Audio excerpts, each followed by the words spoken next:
liberation as a fortress. And this fortress is guarded by 4 sentinels. Moksha Dwara. Shamo Vicharas Santoshas Chaturthas Sadhu Sangamaha. There are 4 gatekeepers to this fortress of moksha, liberation, freedom. And these 4 are Shama. I won't translate it for the moment. Vichara. I won't translate it either. This either. Santosha I might translate into contentment. An inner state of joy that is not easily ruffled. Whatever be the outer condition in which one finds oneself. Chaturthas sadhu sangama. The 4th is company of the good, holy. Holy men, holy thoughts, holy books, holy environment. Not necessarily holy people. Holy humans. Association or company of the holy. Those 2 are fairly clear. It is, we'll take it from the back. It is in the company of holiness, whether this holiness is associated with people or literature, scriptures, or an environment, or one's own thoughts, one's own feelings. As long as they are holy, they will lead you on to this fortress of liberation.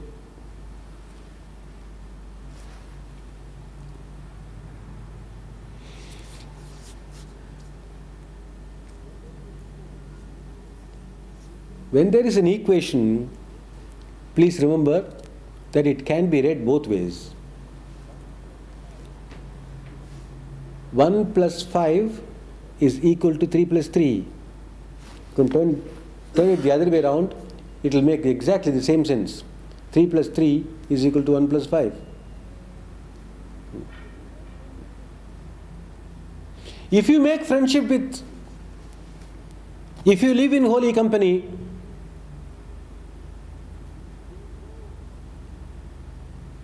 you will go to the gate to this fortress of liberation. Means any company that does not lead you there is not holy company. Dangerous. So one must be very careful in reading all this.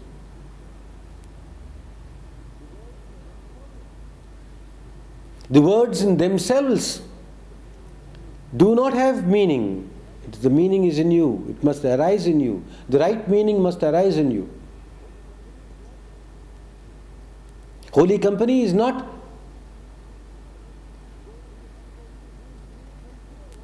going to some person whom you consider holy. How about that?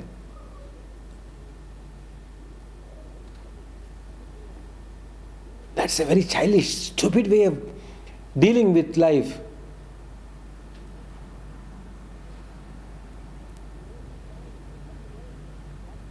You may sit down and put somebody else up on a chair or a pedestal, but please remember that you put the fellow there. You are more powerful than that fellow. Whoever it is, doesn't matter who it is.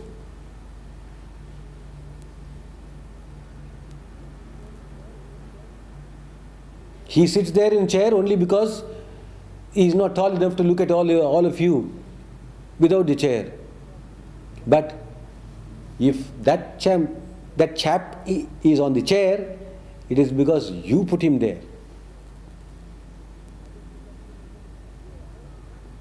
How does he suddenly become your authority? A holy man. He is not holy if by this contact, you are not led into holiness.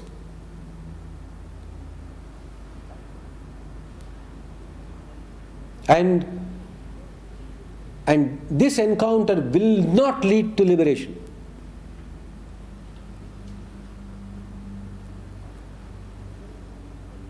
If that were possible, there were hundreds of people who met Buddha and argued with him, disagreed with him and walked away.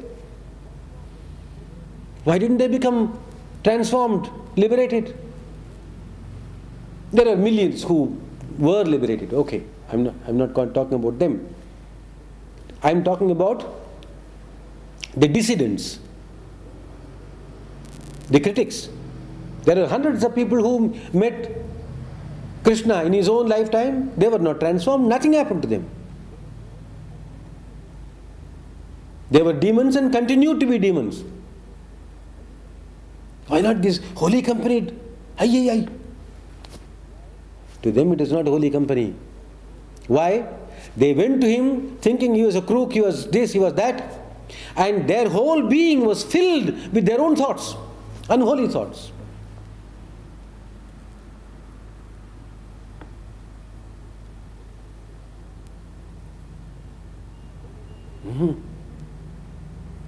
Holy company does not mean you seek the company of someone whom you consider holy or others consider holy. You or the others are the same. Not much of a difference. Just because a few people consider someone holy, you also want to join that gang and walk in, and you also feel shaken. Ha ha ha ha! You what? That's like, what is it? The king's new clothes.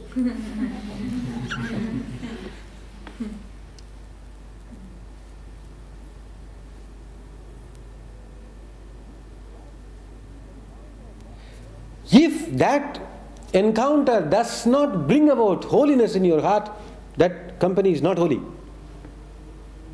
Regardless of what others say and what propaganda has. Sadhu Sangamaha. So, even this is not as simplistic as it sounds, and even this demands all the others. Hence, Vasistha, who says that these are the 4 sentinels, and please befriend them, and then modifies his statement and says, if you cannot befriend all the 4, get hold of at least 3 or 2 or even 1. And if you cultivate the friendship of one of these sentinels intensely, he will introduce you to the other 3. This is a beautiful way of putting it. Now we are starting with Sadhu Sangamaha, Satsanga, company of the holy. Santosha, contentment. This contentment is not counsel of despair or fruit of laziness or the action of the idle or lazy rich. Your father or grandfather has left you a great legacy and you are contented. I don't work, I don't do anything very serious. I am quite happy, quite contented with what little I have. That sort of contentment is useless. The contentment of the lazy, parasite on society is also useless.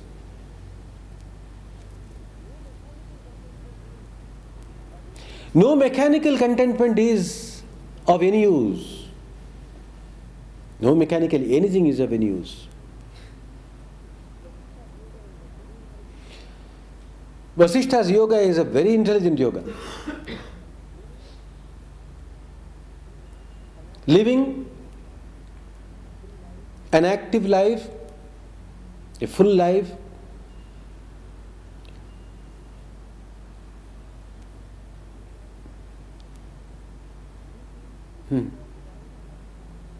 seeking the truth all the time,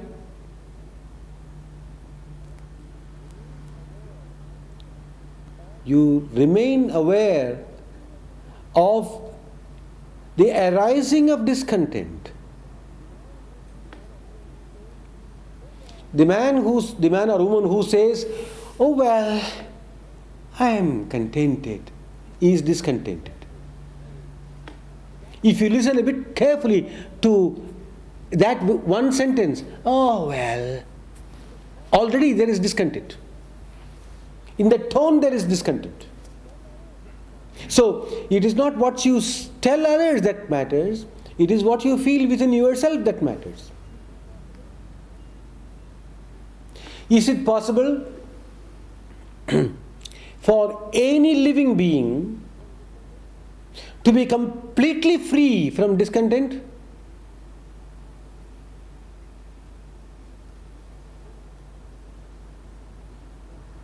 Go and ask.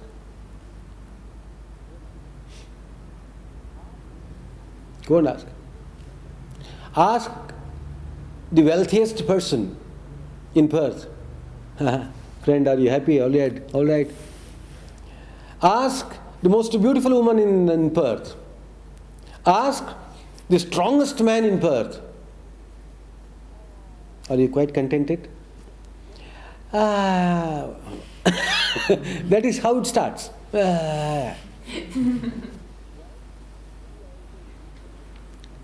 Why?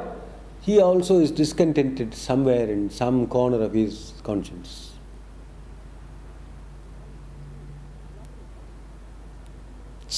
He is lacking something. If he is not lacking anything else at all, supposing he's got wealth and good family and everything, and fame, all that, he probably can't digest very well. If he has got everything, he has got some ambition unfulfillable. If he has got all these things, he has got a couple of rivals, enemies, competitors who harass him, who keep him busy, awake at night. Is it possible for one to be completely and totally free of discontentment? No. Then what on earth is Vasishtha talking about? That's precisely what he's talking about. So, contentment is not all that simple because it is not mechanical. In order to practice this contentment, if one may put it in those words, you have to be aware of the arising of discontent all the time.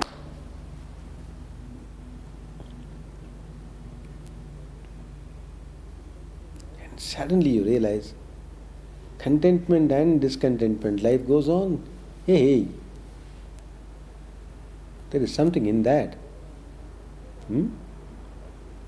Whether I am contented or discontented, life goes on. That's life. Not this, not that, but that is life. Whether I am healthy or sick, life goes on. Whether I am wealthy or poor, life goes on. What is that life that goes on? Totally regardless of all these superficial differences. Got there? Huh? You're knocking at the door. That is called vichara. I said I wouldn't translate it. Now I can point out. Charu in Sanskrit is to move. And if you transliterate the word char in Roman characters, you will use the words, the letters CAR, car. And car is also something that moves. So char is movement. Vichara is not merely inquiry, and all sorts of meanings have been given to us in dictionaries. Not inquiry in the sense of, you go into the inquiry office. What time is it? That sort of thing. It's not that. It is not inquiry in the sense of an internal dialogue. It is not a mental activity or intellectual activity. It is a movement.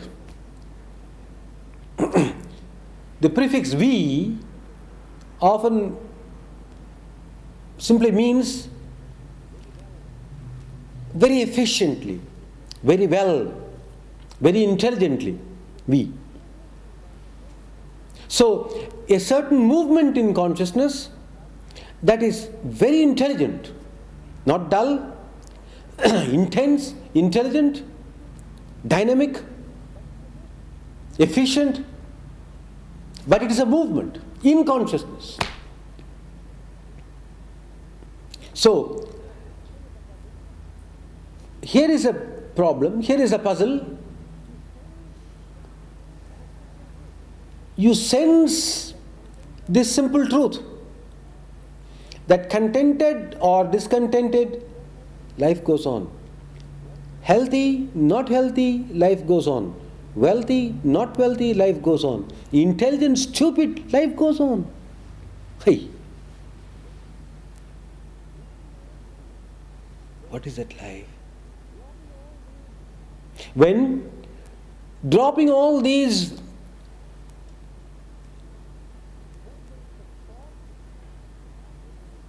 movements of thought, when there is a direct observation of what, one cannot explain this.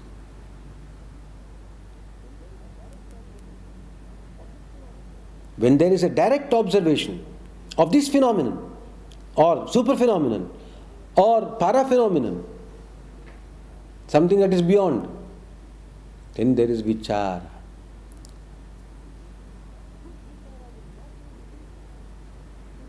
This vichara will naturally lead to a balance, at least between contentment and discontentment, and this vichara will automatically lead you to holy company, right?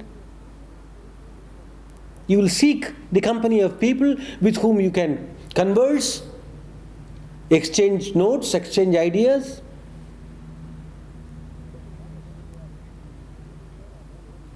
It doesn't matter whether they are holy men or non-holy men or ordinary men, businessmen. Someone with whom you can relate on this wavelength. And that's holiness. Never mind what sort of dress they are wearing. In their presence you will grow in holiness.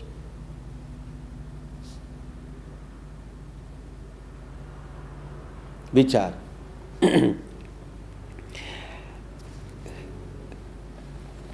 Though in the list Shama comes first, we are taking it last. Shama.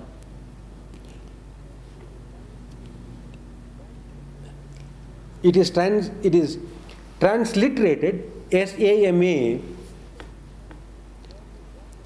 and you can quietly drop that last letter and change it into E. That is called Shama.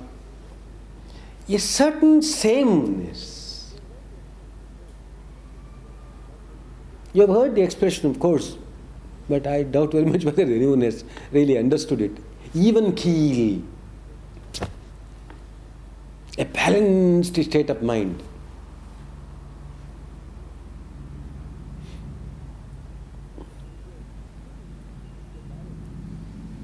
If you have seen a balance of whatever type, it is never steady, if it is in use. If it is in storage, probably it is standing still. But if it is in use, it won't be steady.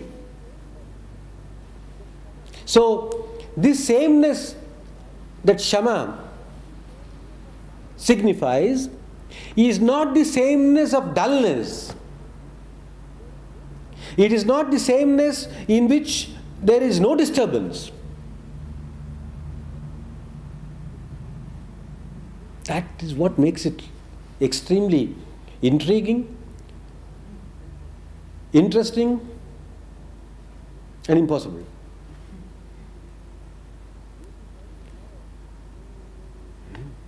The yogi's life is not a smooth sailing life.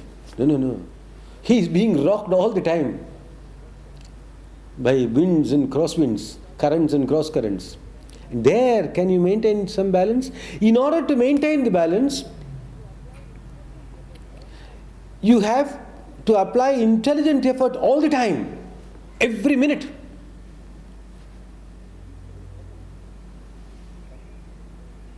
Every second.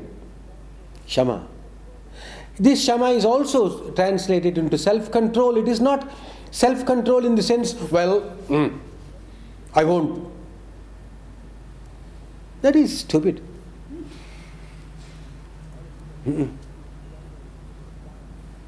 All of you can stand there and dance to your heart's content with or without clothes. There is one chap standing there, he will never look at you. He is perfectly self-controlled. He is made by Alison Salter. He is made of cement concrete, and he will not turn to admire you or rebuke you. That is not self-control, that is statue. Lifelessness. Can a living being floating in the stream of life, in the river of life,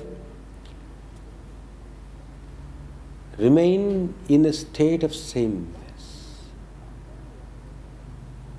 while being assailed from all the 10 directions, all the time? And that needs tremendous self-effort. That needs tremendous intelligence. And that needs tremendous alertness or vichara.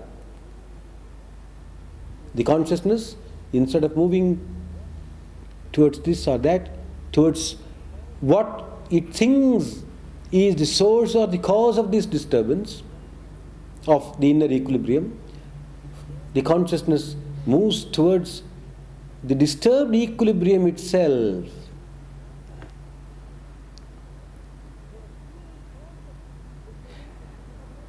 The assumed source of disturbance is of no consequence whatsoever. And in any case, I have no control over it. You have no control over that. It's outside you, you have no control over it. But the disturbed equilibrium itself is within you, capable of being dealt with, capable of being handled, capable of being samified, not controlled, not restrained, not suppressed. None of these words really signifies what Shama means. It is a peculiar inner state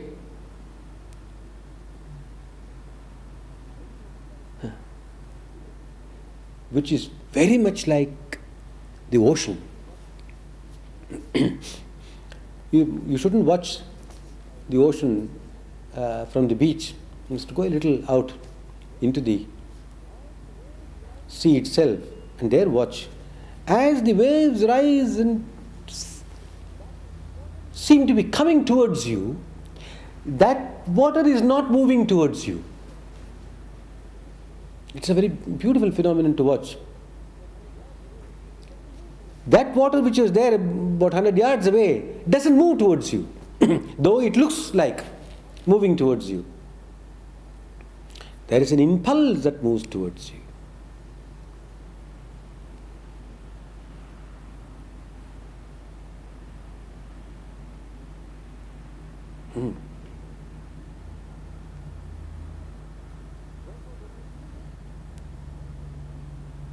Therefore, when you see this,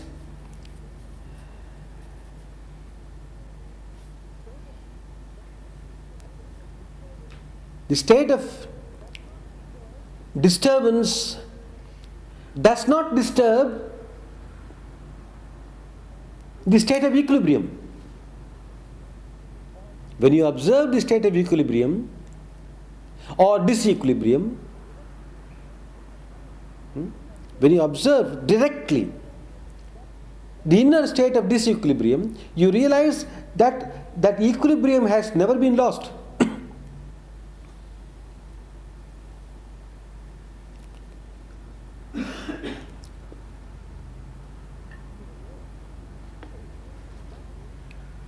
It is there, but it seems to throw up a wave, and that wave seems to move.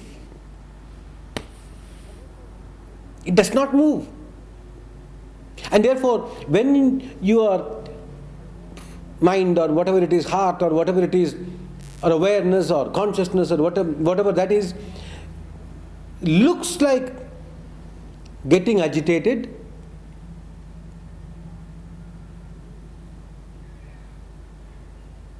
it didn't get agitated.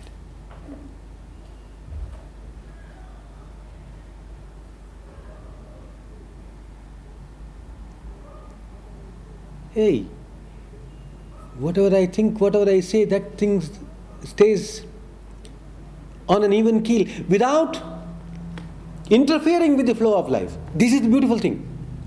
I don't know if this can be made clearer.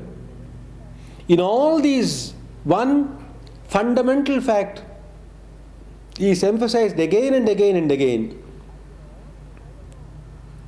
It is not either or, it is neither nor.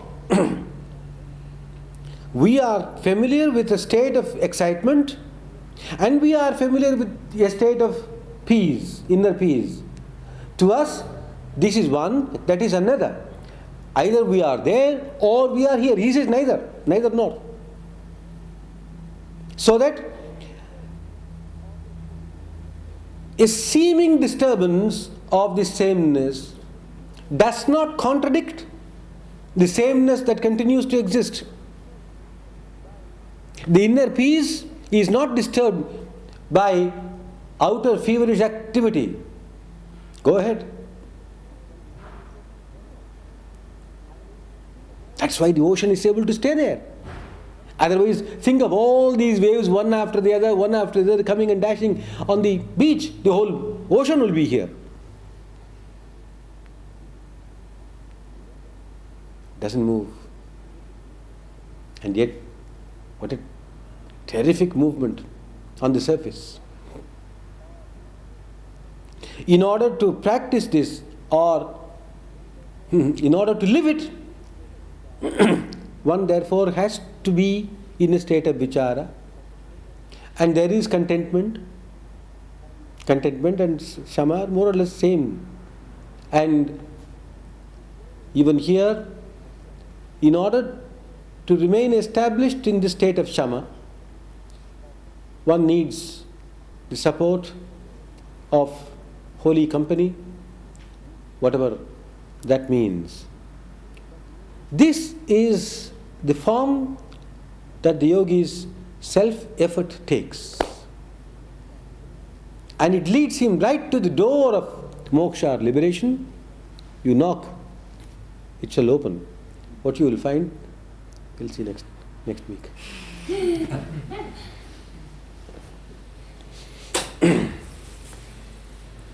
Oh.